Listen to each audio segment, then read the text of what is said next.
every one of you. Fine. Welcome to this beautiful, divine, gorgeous, static as well as dynamic, anything, the most auspicious temple which is within our own selves. My humble pranams at the divine lotus feet of my Guru, Papa Swami Ramdas of Anandashram, Kanjangad, Kerala, and my beloved parents. We are going through the Shlokas of 13th chapter of Bhagavadgita, Kshetra Kshetrajna Vibhaga Yoga. There are only two categories, only two Vibhagas. One is Kshetra, the other one is Kshetrajna. In the first Shloka, Arjuna put forward his doubt. What is the difference between Prakriti and Purusha, Kshetra and Kshetra, Jnana and Jnana? These are the three pairs that he has got some doubt to be clarified by his Guru, friend, cousin, none other than Bhagavan Sri Krishna.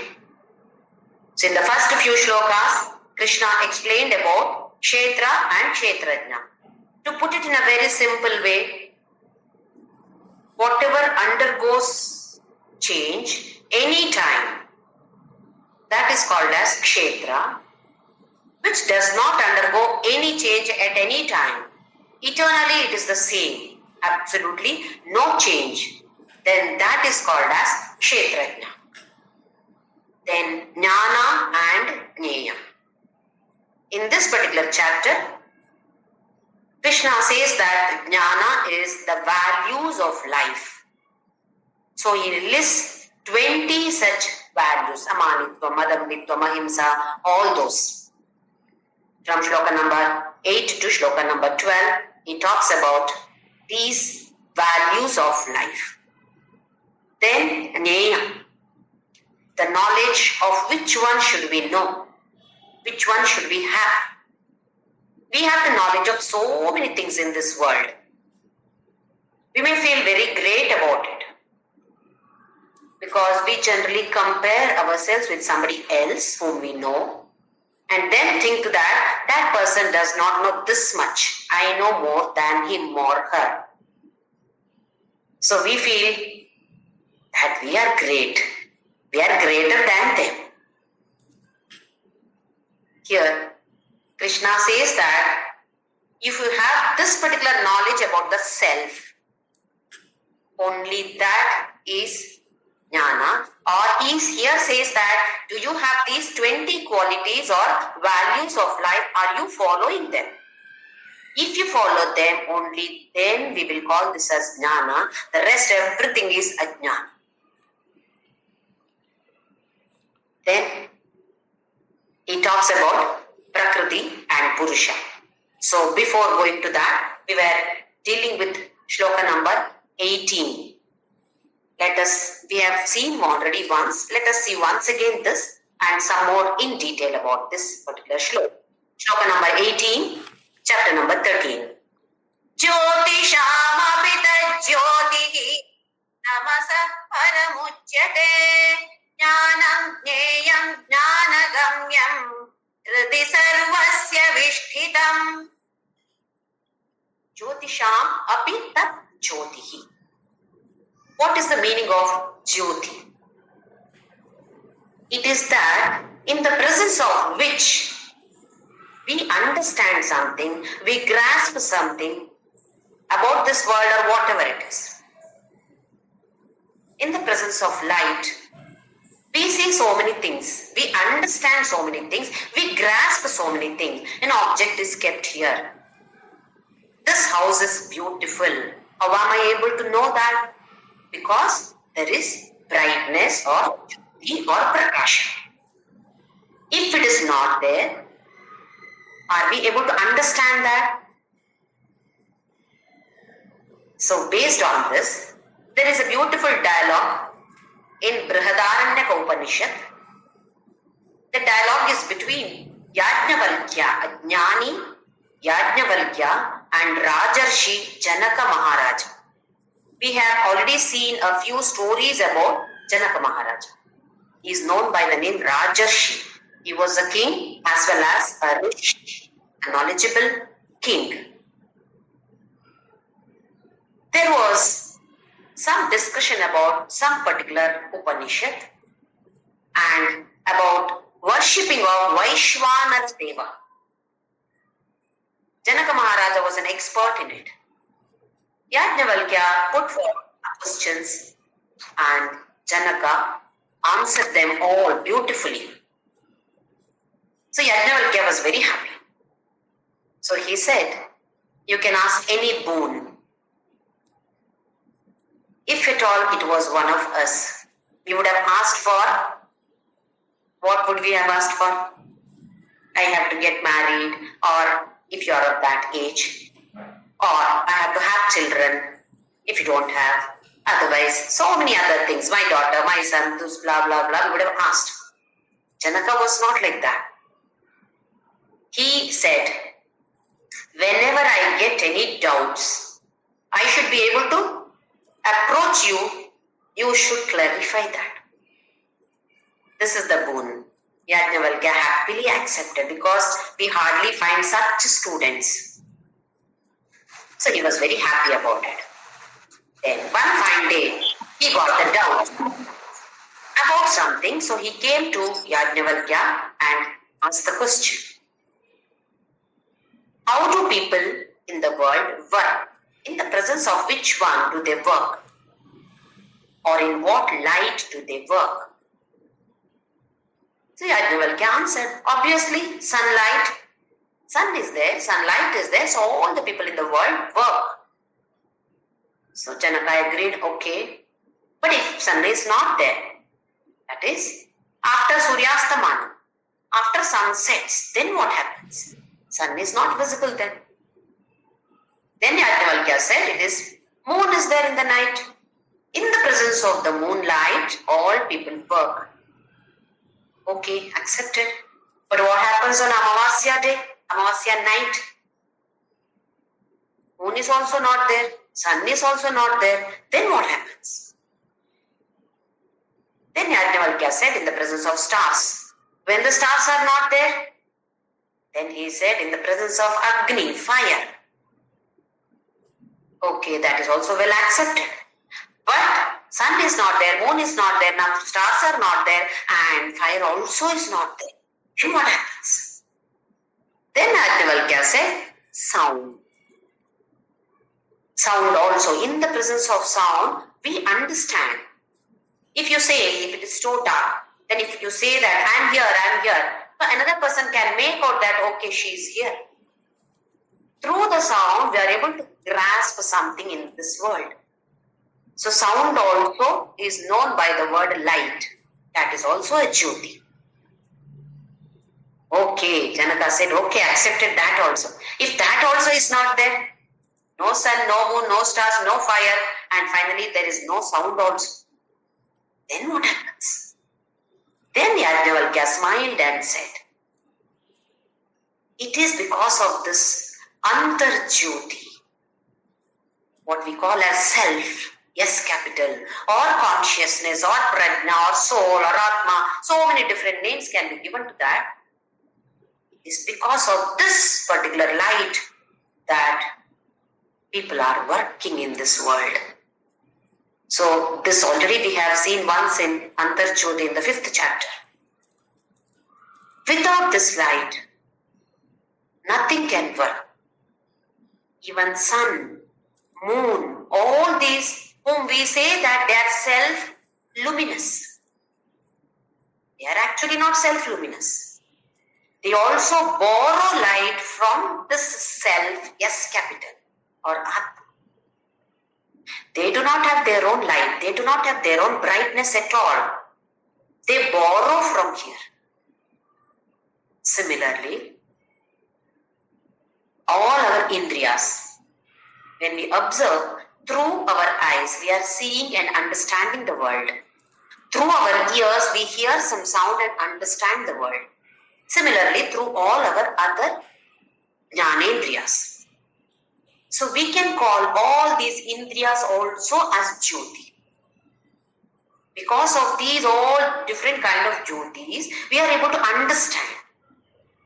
Imagine if you do not have any of these jnanendriyas, no sense organs at all.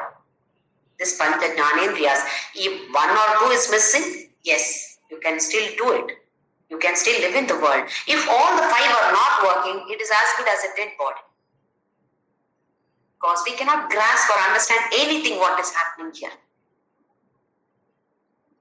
So here he says, there are so many jyotis. Jyotisham api tat jyoti. For all those jyotis whom you think that, what you think that they have brightness. They derive brightness from this tat jyoti. What we call as antar jyoti. By the presence of this antar jyoti, we are able to understand tamas also. Tamas is darkness. Darkness as well as ajnana. How do I know that I do not know the Gujarati language? How do I know? Because there is antar jyoti. Here inside there is a jyoti which gives us brightness regarding the darkness also. Any other light, if you take in the darkness, then darkness disappears. Darkness will not be there at all. So how do we understand what darkness is? What ajnana is? That is because of presence of this antar jyoti. That is why Krishna beautifully says here, Jyotisham api tat jyoti. For all the jyoti. This is the jyoti from which all the supposed to be jyotis borrow their brightness. By themselves, they do not have any brightness, which we call as tamasaha param udyate. It is beyond this darkness. That means, in the presence of this jyoti, we are able to understand about tamas. Tamas means it is darkness as well as ajnana. What we don't know. How do I know? I don't know. Because there is a jyoti here, there is brightness here. Just like how when we go to some program, watch some dance program, there's bright light, stage light. It may not be there for the audience. Audience, they'll make it dark. Only on that stage, light is there. In the presence of that light, we are able to watch this dance program or whatever, drama, whatever it is. Are we giving any importance to this light? We do give when that light is switched off. Only then we realize the value of that light. Till then, we don't even observe that there is a light. Because we are so engrossed in that particular program. This is what is happening to all of us. This world is so attractive that we are simply drowned in this world. We don't even think that there is something beyond this tamas. Beyond this tamas, that antar jyoti is there. We are unfortunately not giving any importance to that, or rather we don't even know about it.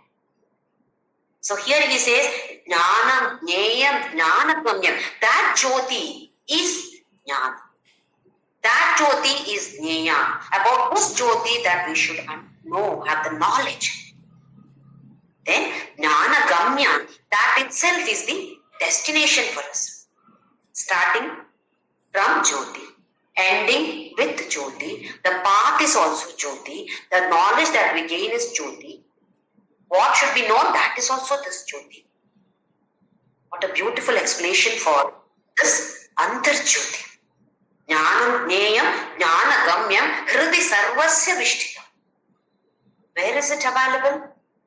Everywhere. In everybody's heart also it is there. Just like electricity. When we see, can we see electricity? How do I know whether power supply is there or not? I switch on fan or light and see whether supply is there or not. If it runs, yes, power supply is there. If it is not there, power supply is not there. Immediately what do we do? Next house we check whether they have or not. If they have, then we are worried. If they don't have, okay, then no problem. Here, same way, it is existing everywhere. including my own body and mind. But we are giving importance only to this body. Isn't body important? Body is also important. Because through this body only we can reach that destination. Just like how we use a vehicle. So body should be given importance, but the problem is we are giving over importance to the body, forgetting about what is there inside the body. It is existing everywhere. Hridi sarvasya vishtitam. So we are all like some instruments. One is bulb, one is fan, one is fridge, one is AC. Each one works in a different way. Just because electricity is there, it does not mean that every instrument should be working in the same way. That is why we are all different. Loko vinna ruchi. Each one, maybe look-wise different, character-wise different, taste-wise different. So many differences in all of us because we are all different kinds of instruments. But the electricity is the same. The power behind all these instruments, that remains the same. Absolutely no change in it. Like how you fill petrol to the vehicles. Petrol is needed for it to move, for the vehicle to move. But its presence is sufficient. It does not order. Go to left, go this right side, don't go here, don't go there. Does the petrol order us? Same way, it is only existing. Antarjyoti is only existing in us. So he calls this as Neya. Know about this now. Next shloka, shloka number 19. Iti kshetram tatha jnanam yeyam choktam samasanam madbhaktaye tadvijnaya madbhavayopapadyate. Now, any good teacher, what does he or she do in one class? In the previous class, what is taught? It is a continuation. Today is a continuation of the same topic, but slightly further. So a teacher generally asks some questions just to understand whether the students have understood yesterday's class session or no. If the students have understood, they will definitely give the right answer, and the teacher feels very satisfied. Yes, she or he can move the next level. Similarly here, instead of asking questions, Jagat Guru, the greatest teacher is Krishna Bhagavan. So he says, Iti Kshetra Tatha Jnanam Jneyam. Now, Arjuna, I have already talked about Jnanam, Jneyam, Kshetra, Kshetrajna, about all these. Samasataha, briefly, I have explained to you. In detail, cannot be explained because the context is battlefield. It is not that days and days together you can sit and listen to this. So I have explained to you briefly, which means he is expecting Arjuna to have understood that. I hope you have understood, Arjuna. I am not asking you any questions, but I hope you have understood whatever I have explained now. You have asked me question. So for that, I have given answers for Kshetra, Kshetrajna, Jnana and Jneya. I hope you have understood. Then he says, Mad Bhakta Etad Vijnaya. My Bhakta. So it is to be understood that bhakti or devotion or love for God is 100% compulsory. Whether you are a karma yogi, upasana yogi, jnana yogi, devotion or love for God is 100% compulsory. Without that, you cannot move forward. Karma yoga. What do we do in Karma Yoga? The main concepts are Samarpana Bhava and Ishvara Prasada Bhava. I am offering everything to God. Whatever I do today, I am offering it to God. Whatever I get, it is His Prasada. Whose Prasada? God. So this cannot happen without little devotion for Him, without little love for Him. So bhakti is needed. Upasana Yoga. We perform so many different kinds of pujas. Saguna upasana here. Different kind of pujas. We are doing puja for an hour, but at least for a few seconds in that we would have had some kind of love for God. Without which you cannot sit for an hour. then Jnana Yoga.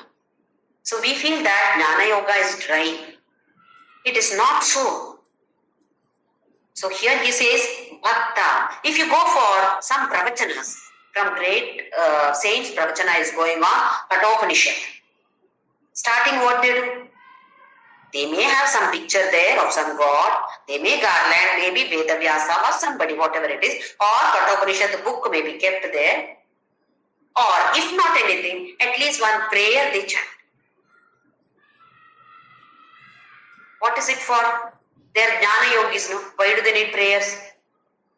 So it is not that Jnana Yoga is only deprived of all these. No, it is not so. All these definitely needs the devotee to have some kind of devotion or love for God. So he says, Mad Bhakta, he has love for me. Etat Vijnaya, just love and devotion is not sufficient. You should understand what it is. Now when we know the meanings of some of the shlokas, what happens? That kind of emotion wells up in the heart. You start getting tears in the eyes, tears of joy. Why? We feel touched. Same way here he says, Mad Bhakta, Etat Vidya is already devoted to me. But now he understands what is Kshetra, Kshetrajna, Jnana, Jnaya. He understands that, then what happens? Mad Bhava Upapadyate. He attains my Bhava, or he attains me only.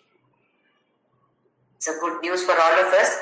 If you understand and try to practice this, he says, you will reach him. So why not we all try to reach him in this way? Once again, we should not get confused. Reach means he is not somewhere far off. He is there, the nearest, that is within us. Then, Aham Brahmasmi, I am he is me. So we all should reach that particular stage. And Krishna says, yes, all of us can reach that stage, provided we understand and implement. Let us move on to the next one. Shloka number 20. Prakritim purusham chaiva vidhyanadi ubhavavi vikantram chagunam chaiva vidhi prakriti sambhavam. Only two more concepts left here now, Prakriti and Purusha. So he says, Prakritim Purusham Chaiva Vidyanadi Ubhavavi. Understand that. I'm going to explain to you now. Vikaramscha Gunamscha Chaiva Vidhi Prakriti Sambhavan. All the vikaras means some changes, some developments are there, some changes are there. Our body. When we were born, how we were. And today, how we are. Every fraction of a second, there is change in this. The body keeps on changing. Especially after 40 or 50, you can definitely see the difference. In the initial stage also, you see a child, baby is born 11th day and you have seen. Afterwards, we are seeing that baby after 2 years. Then what do you say? Oh, changed so much, I can't even recognize that baby now. Then again, after a few years, teenage, you see, total change. So initially, there is lot of change. Then after 20, 25, not much of change. We may grow vertically, horizontally we may grow, but that's a different story. Otherwise, we don't grow tall and tall always. Only at a certain extent, we maybe up to 20, maximum 22. Beyond that, we don't grow vertically. Horizontally, up to our life, we keep on growing horizontally unless we take care of it not to grow horizontally. So there is a lot of change, vikaras. Similarly, in our mind, lot of changes. Just a few minutes back, I was jumping with joy because there was some good news. Just then, there was some phone call giving me some sad news. So what happens? Mind is changed, totally changed, 180-degree change now. So he says, all these are happening because of this Prakriti. So here, what is this Prakriti? What is that Purusha? We call this by the word Maya. So Prakriti is the same as Maya. Purusha is Brahma. That Brahma plus Maya equals Parameshwara or Parabrahma. Brahma plus Maya is equal to Parabrahma or what we call as Parameshwara. That Brahma, Purushas, that power is there. Like how you have fan, it is just inert like that. When the electricity passes through that, then it starts moving, rotating. Then we get that air, breeze. So that movement, once that moves, that is what is needed. Otherwise it is not needed at all. Why do we simply need a fan there as a showpiece? That's only that example I have given there. But don't compare with the electricity with this Prakriti and all. So, Brahma, we call this as Purusha here. Prakriti is the power of that Purusha, what we call as Maya. So we say, Brahma Satya, Jagat Mithya.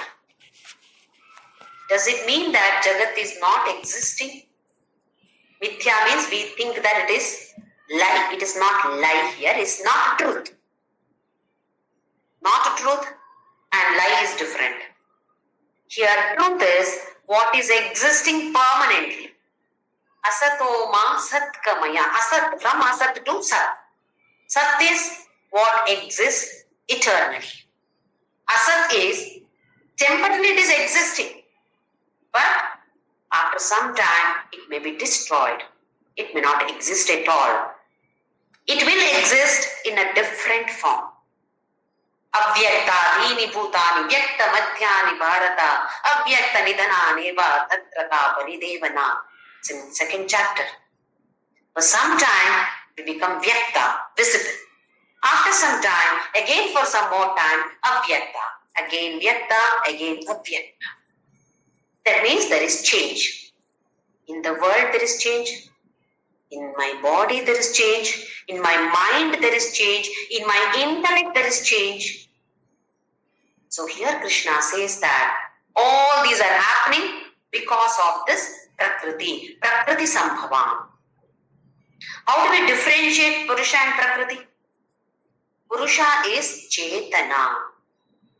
Prakriti, Achetana. It doesn't have any power. No power at all, but it draws that power from Purusha as though it has power. It doesn't have any power by itself. It draws that power or takes loan from Purusha. Takes it from Purusha and then works as though it has power. Look at our mind. Mind, does it have power? It doesn't have any power. Body, it doesn't have any power. But what do we feel? I have a lot of power.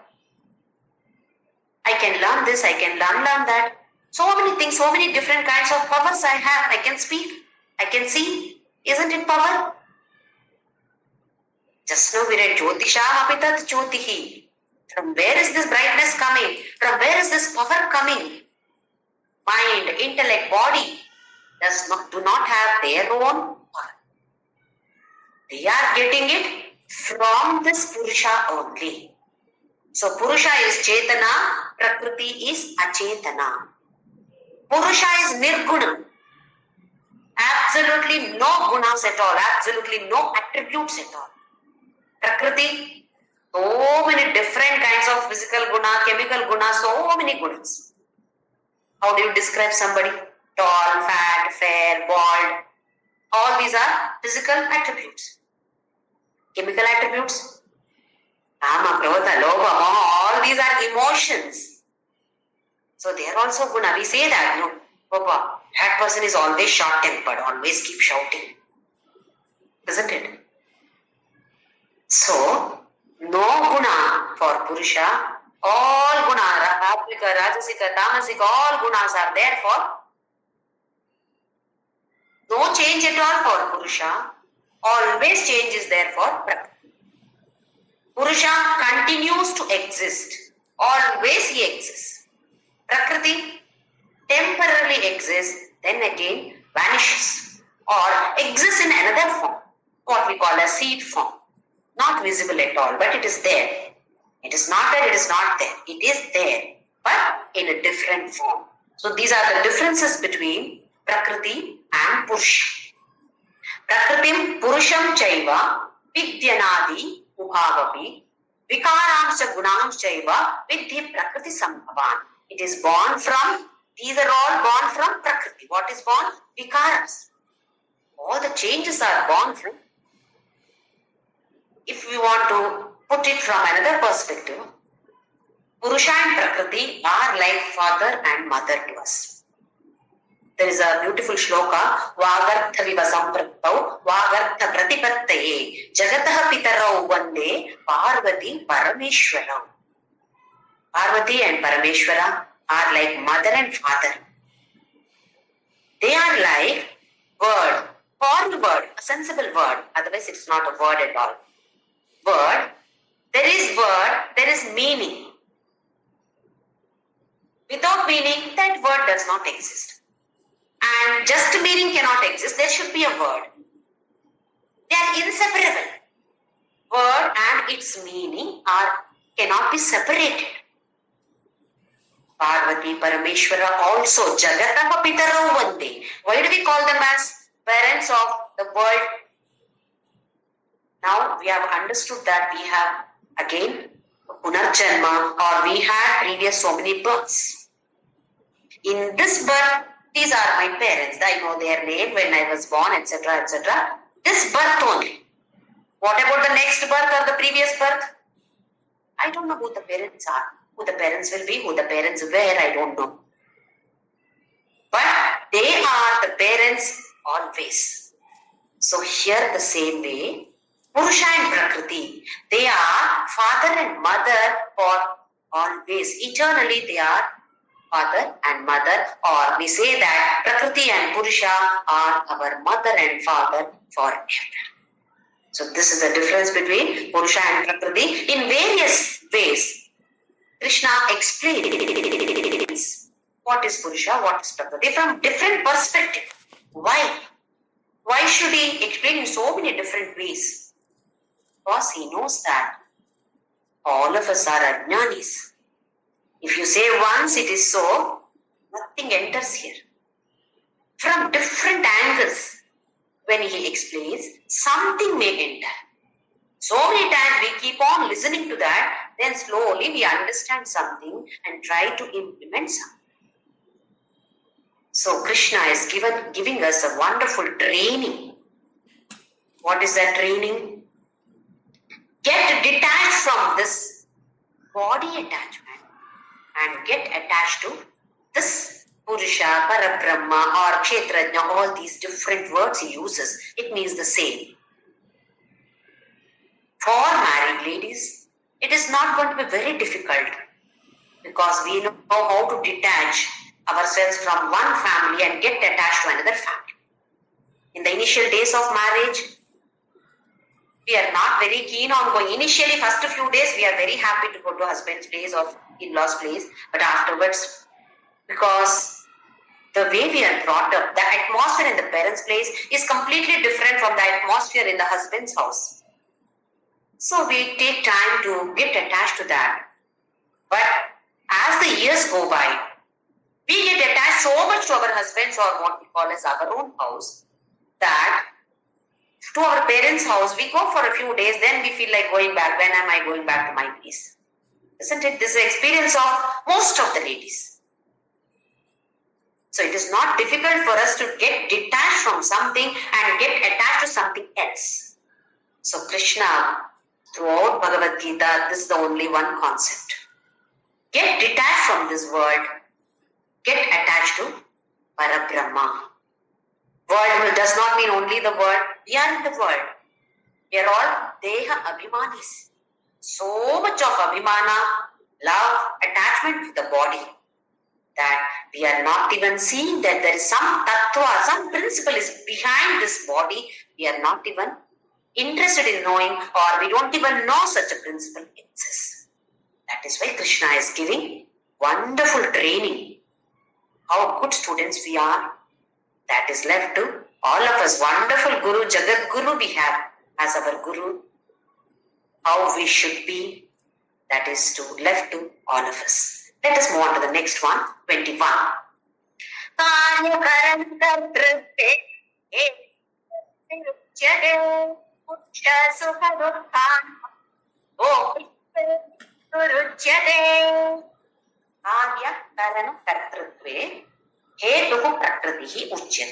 It is said that Prakriti is the reason for Karana, for Karya and Karana.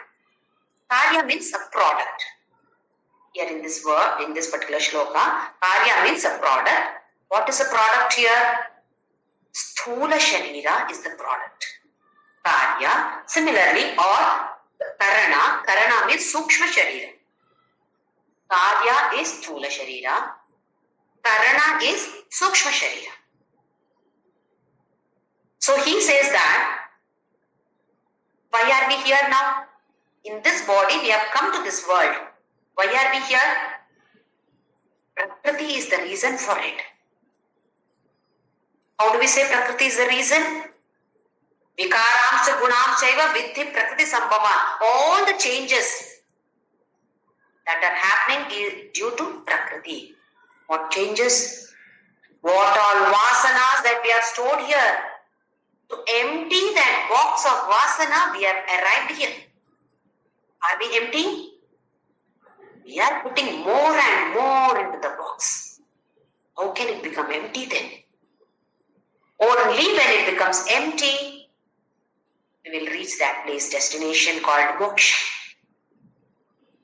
So our body is here, our mind is here, or sthula sharira as well as sukshma sharira is there because of this Prakriti only.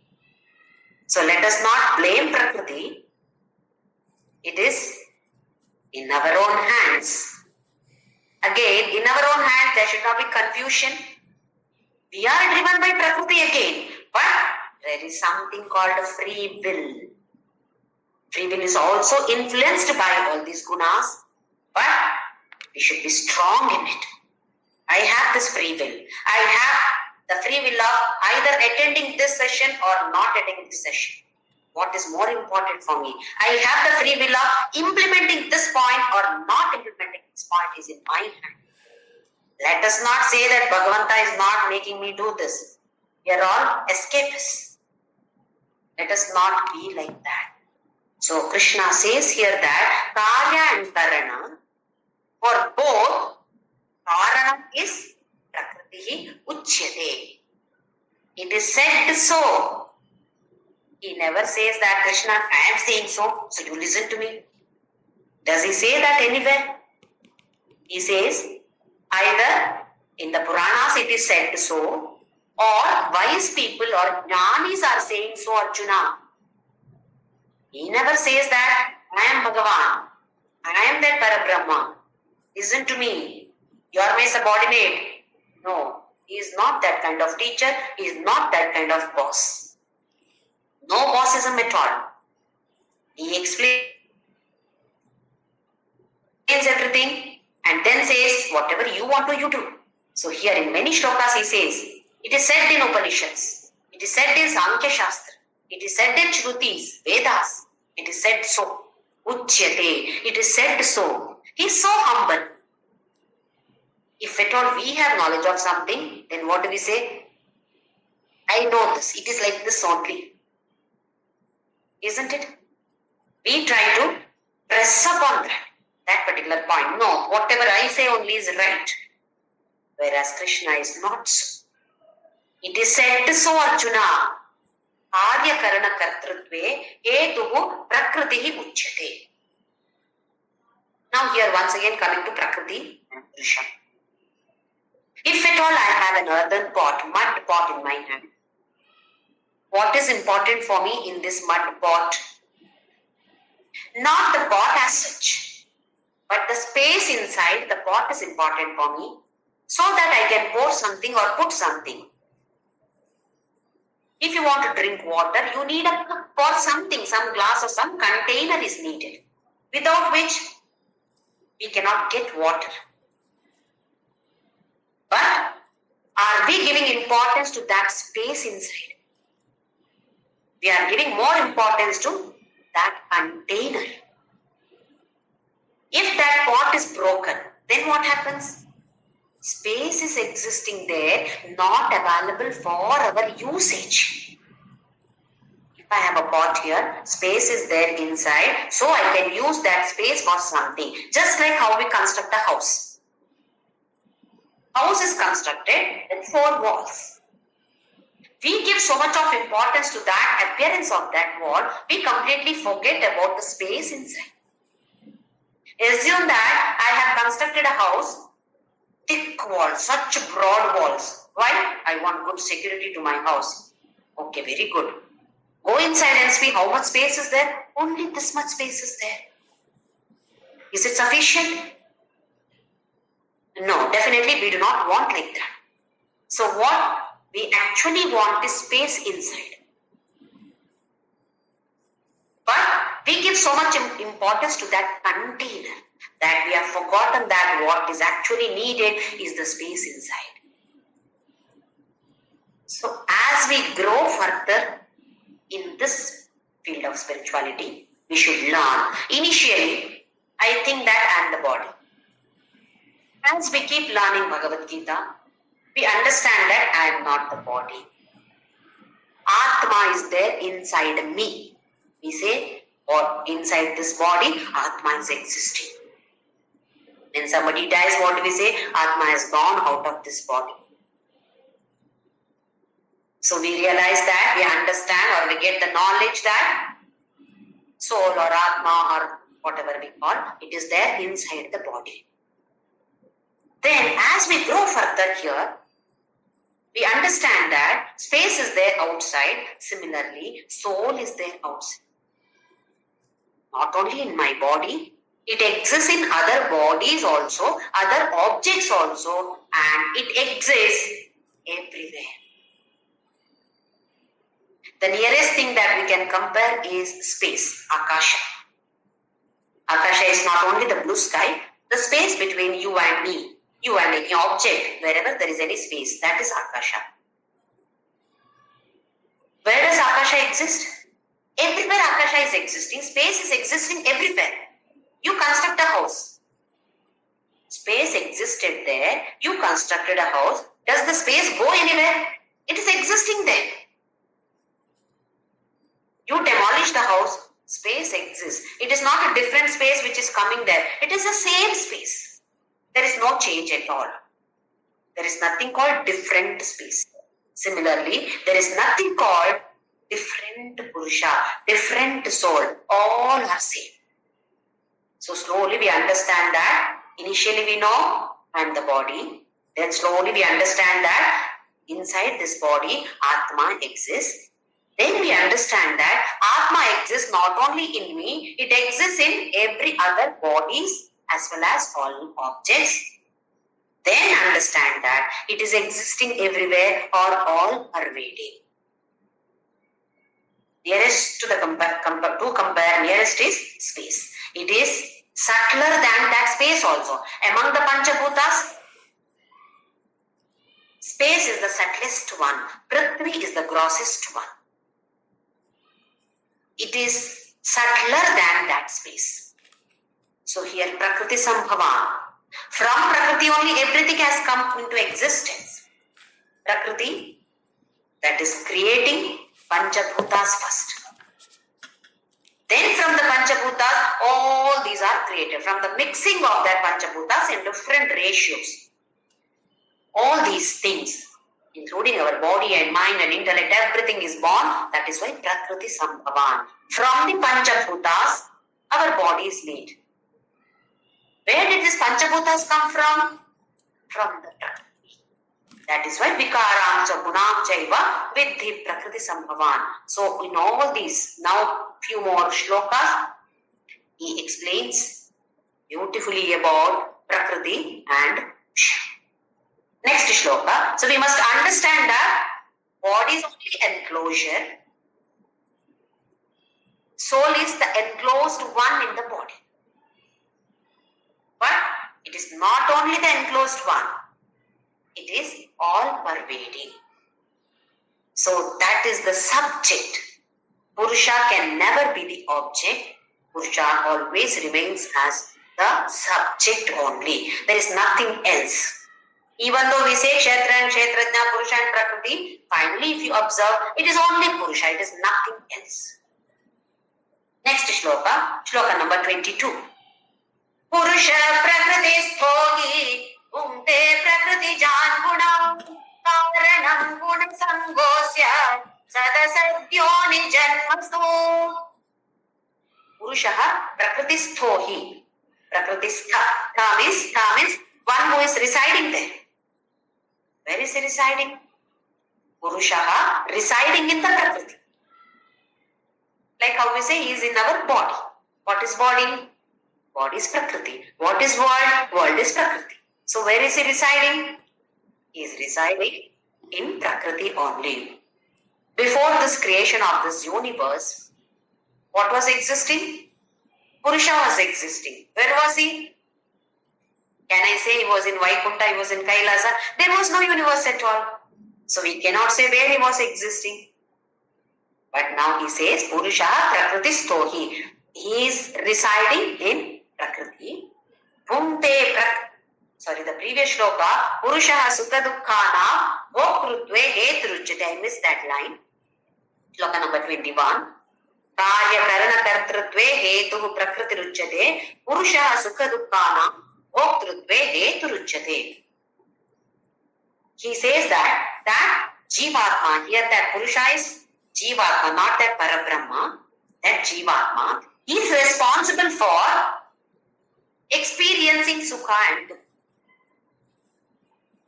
What we call as Sakshi Bhava. He is existing there. Because of him, once again, him means does not mean gender, he, she, it. It is beyond that gender. So some gender has to be used. So him is being used for Purusha. That's all.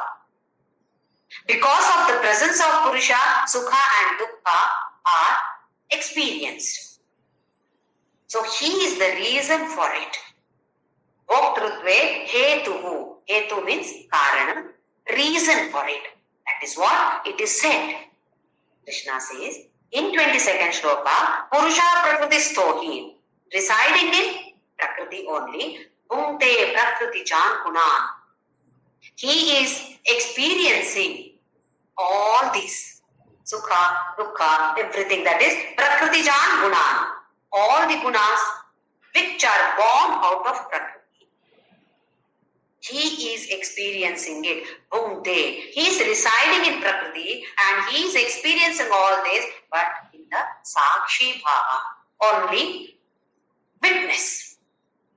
Just as witness, that we will see in the next shloka also as witness. Then, Karan Utsangosya Sat Asat Yoni Janmasu. Now, what is the reason for Sat and Asat Yoni Janma?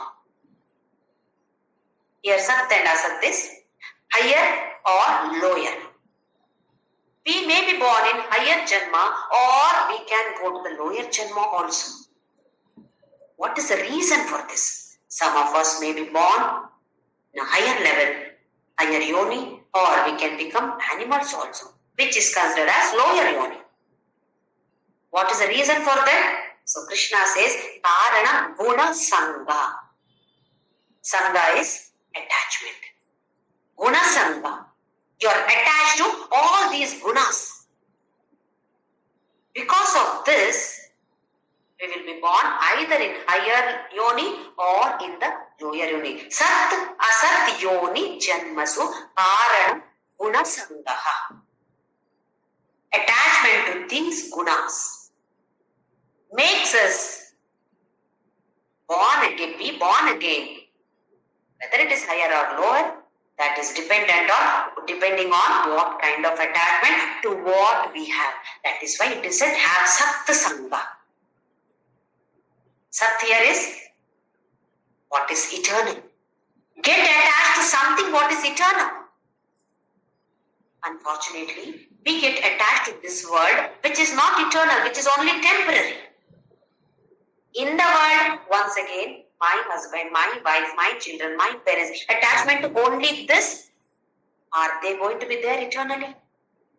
That relationship also may not be standing for a few years. It may be only short relationship also. You see the diverse cases. Husband and wife are so loving, maybe for 1 or 2 years. Afterwards, what is happening? Divorce. Relationship also is not permanent. But we are attached to that. Because of this kind of attachment, we may be born, we may have another life in the lower Janma.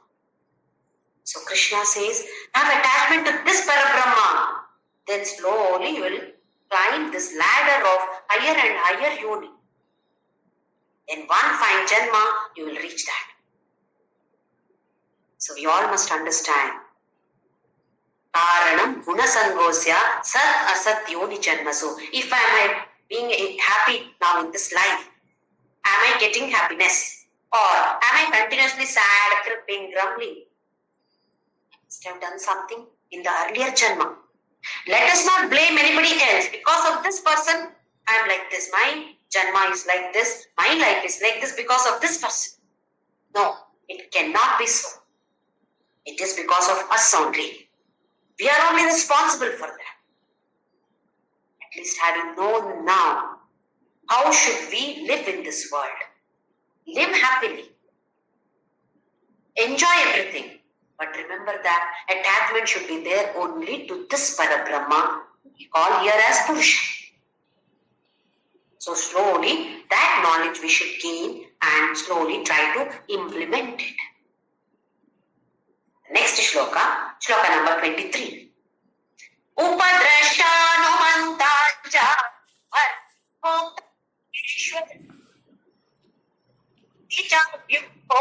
Dekesmin Purusha Param. Upadrashta. Upa is nearby, Upavasa. Nearby or close by. Drashta is watching. He is the watcher. He is the witness. Very close witness. You may say that something that has happened, he is the witness for it. From where? From somewhere outside he has seen. But here, very, very close. He is the witness for everything that is happening. He does not do any work, but he is simply there as witness. As the petrol is there for the car. Petrol never says you do this, you do that, you don't do this, you don't do that. Never says anything, but presence is needed. Same way, Purusha's presence is needed. He is there as just as a witness. He does not do any work. Begging the pardon of all the male members of our world. I say this, in the earlier generation, males were not doing any other work in the house. They used to go to office or whatever their job was. That duty they would do, come back home and read newspaper. From top to bottom they have to read. Up to that printed by, they have to read that. And what is the job of the ladies? Get me water, get me coffee. They would order and neatly the wife also would go and serve. Probably in some families it's happening today also. My generation, slowly it changed a little. Present generation, you see. The boys do lot of work in the house. They have to do. Because the girls, their wife also is working in the office. So earlier days, males were like this Upadrashta, simply sitting, not doing anything. Everything is witness. Yes, he would see everything. So that is Upadrashta, as a witness, not ordering anything, not doing anything. Job is done by Prakriti. Prakriti does everything. But Purusha is simply sitting there. Prakriti draws the power from Purusha and does all the work. Upadrashta, Anumanta, not Hanumanta, Anumanta, the one who gives Anumati, permission. He never discriminates, good or bad. There is nothing called good or bad. Whatever you do, yes, yes, yes. Only answer is only yes. There is no answer as no bit. So that is Anumanta because he does not discriminate.